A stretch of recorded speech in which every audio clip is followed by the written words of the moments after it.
It usually doesn't hit all at once. It arrives quietly. One day you wake up, open your phone, and see someone your age announcing something big. A promotion, a wedding, a new home, a milestone that feels adult and complete.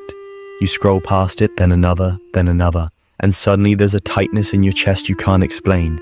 You don't feel jealous exactly. You feel late, like you missed a turn somewhere, like everyone else received a map and you're still trying to figure out which direction you're facing. This is what it feels like to believe you are behind in life. Not failing, not broken, just behind. And the most painful part is that no one can see it from the outside. You still show up, you still laugh at the right moments, you still say you're working on things. But inside, there's a quiet panic ticking away, asking the same question over and over again.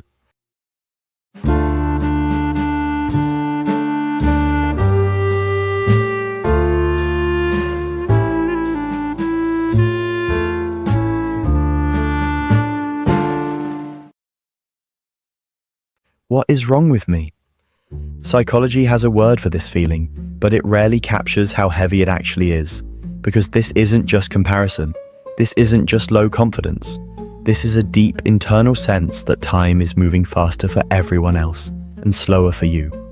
People who feel behind in life often carry an invisible clock in their head. Not a real one, a social one. A clock made of expectations, milestones, and unspoken deadlines. By this age, you should be here. By that age, you should have that. And when your life doesn't match the timeline, your mind doesn't respond with curiosity. It responds with judgment. What most people don't realize is that this feeling rarely comes from actual failure. It comes from internalized timelines that were never consciously chosen. Timelines absorbed from family, culture, social media, and stories we grew up watching. By the time we're adults, these timelines feel like facts instead of opinions. And once that belief settles in, your brain starts filtering reality through it. You don't just notice where you are, you notice where you aren't. You don't measure progress, you measure distance. Distance from where you think you should be. Psychologically, this creates something called temporal self-discrepancy. That's a complicated phrase for a very simple experience. The person you are today feels painfully out of sync with the person you thought you would be by now. And every day that gap feels wider, heavier, harder to ignore. People in this state often describe life as feeling stuck, even when they're technically moving. They're learning, working, surviving, improving in small ways, but none of it feels like it counts, because it doesn't match the imagined version of success they're holding themselves against. And here's the cruel part. The more behind you feel, the harder it becomes to move forward. Because feeling behind doesn't just hurt emotionally, it changes how your brain functions. When the mind believes it is failing a timeline, it enters a constant state of low-grade threat. Not panic, not fear you can name, just a persistent pressure in the background. This pressure narrows attention. It reduces creativity. It makes decisions feel heavier than they need to be. Suddenly, everything feels risky. Trying something new feels dangerous because what if it confirms you're already too late? Committing to a path feels terrifying because what if it's the wrong one and wastes even more time? Rest feels undeserved because you haven't earned it yet. So people freeze, not because they're lazy, not because they lack ambition, but because their nervous system is overloaded with the idea that time is running out. This is why so many people who feel behind also feel exhausted, even when their life doesn't look that demanding on the surface. They are constantly mentally rehearsing alternative lives. Lives where they started earlier, chose better, knew sooner, spoke up, took risks, didn't waste time. The brain doesn't experience these thoughts as imagination. It experiences them as loss. And grief, even imagined grief, is heavy. Another psychological layer that rarely gets talked about is how feeling behind often comes with a quiet sense of shame. Not loud shame, subtle shame. The kind that whispers instead of screams. The kind that makes you avoid questions like, "So what are you doing these days?" The kind that makes you downplay your own efforts because you assume they won't sound impressive enough. This shame isn't rooted in reality. It's rooted in comparison-based identity. When your sense of worth becomes tied to progress relative to others, your identity becomes fragile. You don't ask, "Am I growing?" You ask, am I growing fast enough compared to them? And comparison is a race with no finish line.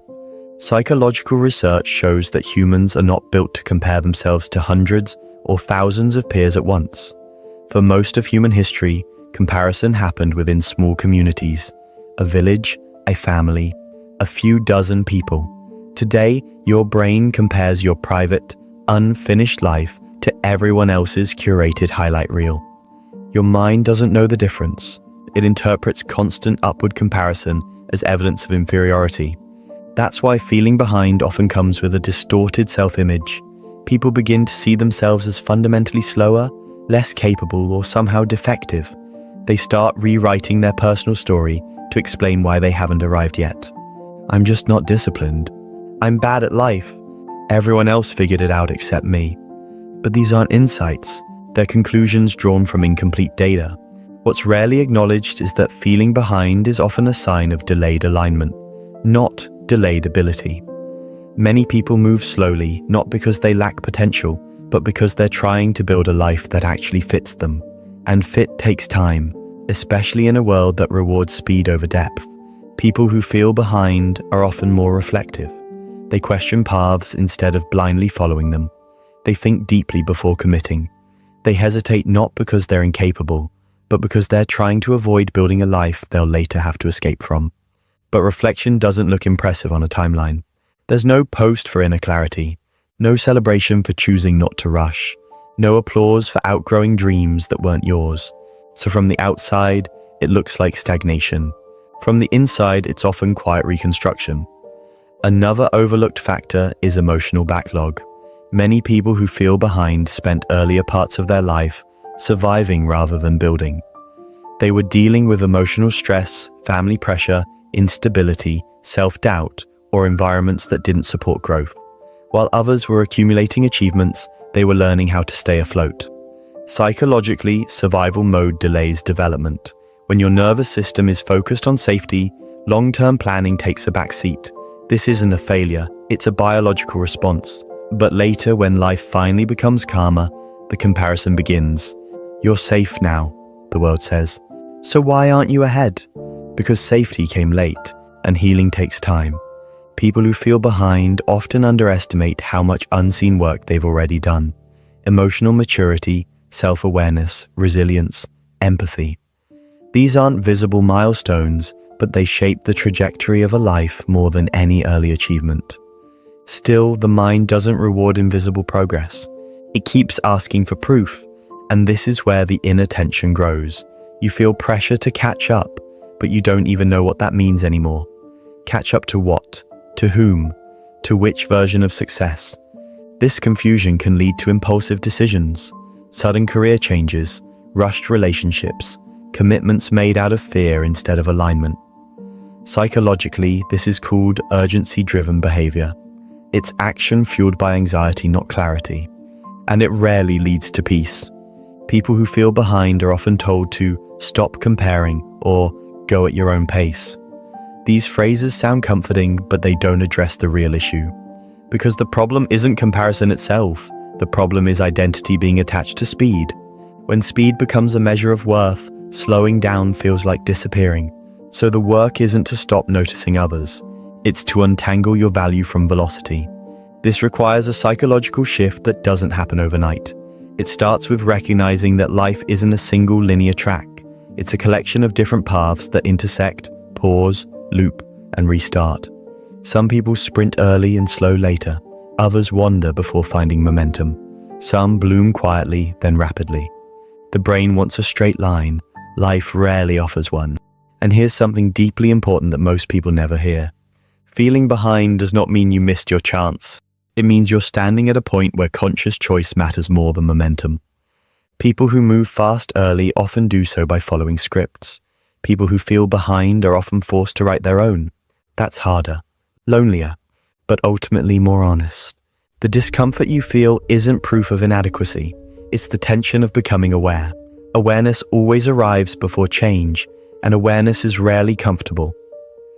As adulthood deepens, the feeling of being behind doesn't stay abstract. It becomes more personal. It starts attaching itself to everyday moments. Birthdays feel heavier, Conversations feel loaded. Simple questions begin to carry weight they never had before. So, where are you in life? It sounds harmless, but to someone who feels behind, it lands like an audit. Their mind doesn't answer with facts. It answers with judgment. It scans everything they haven't done yet. Everything they imagined would already be true by now. Psychologically, this is where time pressure turns into identity pressure. In your 20s and 30s especially, society quietly shifts the rules. Exploration is no longer admired the same way. Uncertainty becomes suspicious. You're expected to be established, or at least clearly on your way. When that doesn't happen, people don't always criticize you directly. They just stop asking follow-up questions, and silence can feel louder than judgment. This is why many people who feel behind begin to withdraw socially, even if they're naturally warm and thoughtful. They don't want to explain their life. They don't want to summarize complexity into something that sounds acceptable. They don't want to feel seen as unfinished, so they keep parts of themselves hidden. Over time, this creates a quiet split inside, the inner self that is still searching, still becoming, still unsure, and the outer self that tries to appear calm, functional, and fine. Maintaining that split takes energy, emotional energy, cognitive energy. That's why burnout often shows up in people who don't look overwhelmed. They aren't exhausted by work alone. They're exhausted by self-monitoring, by constantly editing their story, by carrying the fear that if they slow down or stop performing stability, they'll be exposed. Another psychological pattern that emerges is delayed permission. People who feel behind often postpone joy until they catch up. They tell themselves they'll relax once they're stable, happy once they're successful, confident once they've proven something. But the finish line keeps moving. This creates a life lived in preparation mode, always almost ready, always one step away from starting to live fully.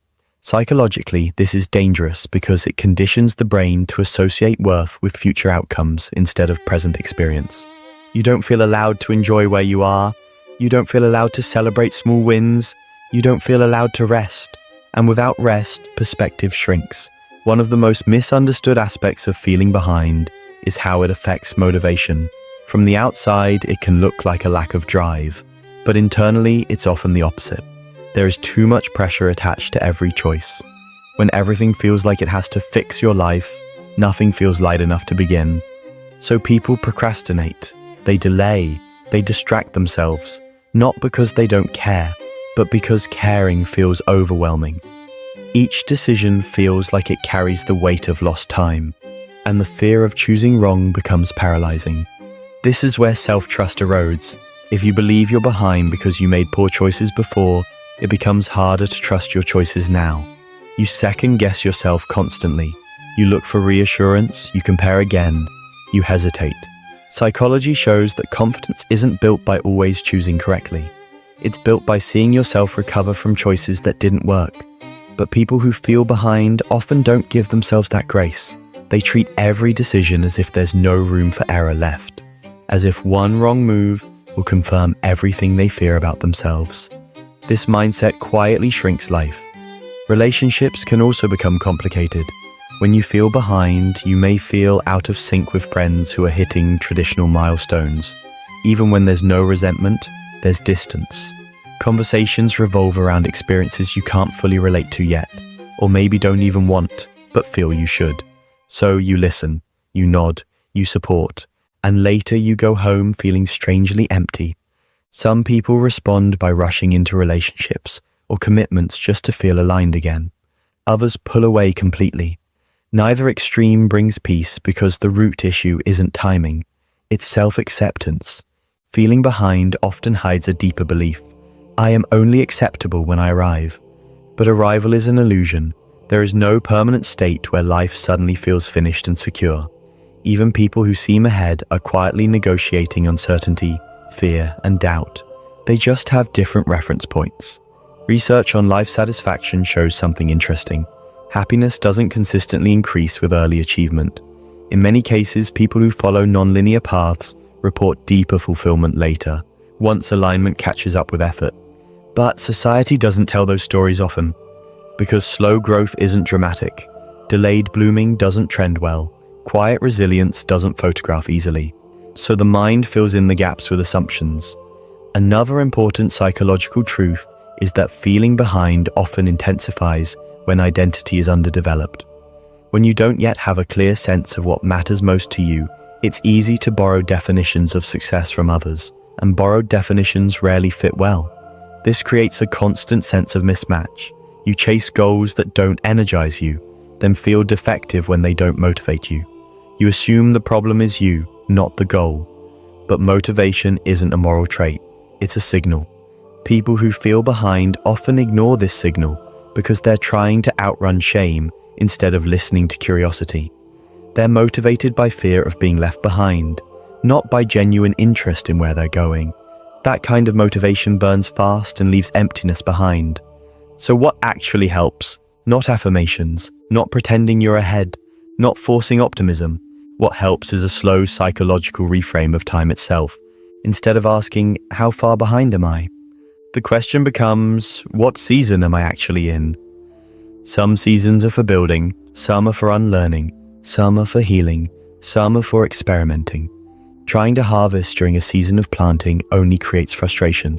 When people finally allow themselves to see their life as cyclical instead of linear, something softens inside. The urgency eases, choices become lighter, movement becomes possible again. Another key shift is separating pace from purpose. You can move slowly and still be deeply aligned. You can move quickly and still be lost. Purpose isn't proven by speed, it's revealed through consistency over time. People who feel behind often underestimate how powerful small, sustained actions are when they're rooted in self-understanding instead of panic. This doesn't mean ignoring reality. It doesn't mean avoiding responsibility. It means choosing progress that respects your nervous system instead of overwhelming it. Even psychologically, the brain responds better to manageable steps than dramatic overhauls. Safety precedes growth. Clarity precedes commitment. And one of the most healing realizations is this: you are not behind life. You are in conversation with it. Your timeline reflects your questions, your values, your circumstances, and your inner work. It tells a story that can't be rushed without losing meaning. The feeling of being behind often fades not when life suddenly accelerates, but when self-compassion catches up with self-awareness. When you stop asking, why am I not there yet? And start asking, what am I learning here? Because learning doesn't show up on resumes, but it shapes every chapter that follows. Eventually, many people who once felt behind look back and realize something quietly powerful. The delay gave them depth. The uncertainty taught them discernment. The slow pace forced them to confront themselves instead of hiding behind momentum. They didn't miss life. They met it more honestly. And while that realization doesn't erase regret, it transforms it. Regret becomes information instead of punishment. The past becomes a teacher instead of a judge. If you feel behind right now, it doesn't mean you're late to life. It means you're standing at a threshold, a point where unconscious living is no longer enough, where borrowed timelines no longer satisfy, where your inner voice is asking for something real. That moment is uncomfortable, but it's also meaningful, because many people never question the path they're on. They just run, and wake up later wondering why they feel empty despite being on time. You are questioning now, and that matters, not because it makes you special, but because it makes your next steps intentional. Being behind isn't a permanent identity, it's a temporary perspective, one that often appears right before clarity, alignment, and a different kind of forward motion begins. Not louder, not faster, but truer. And sometimes that makes all the difference.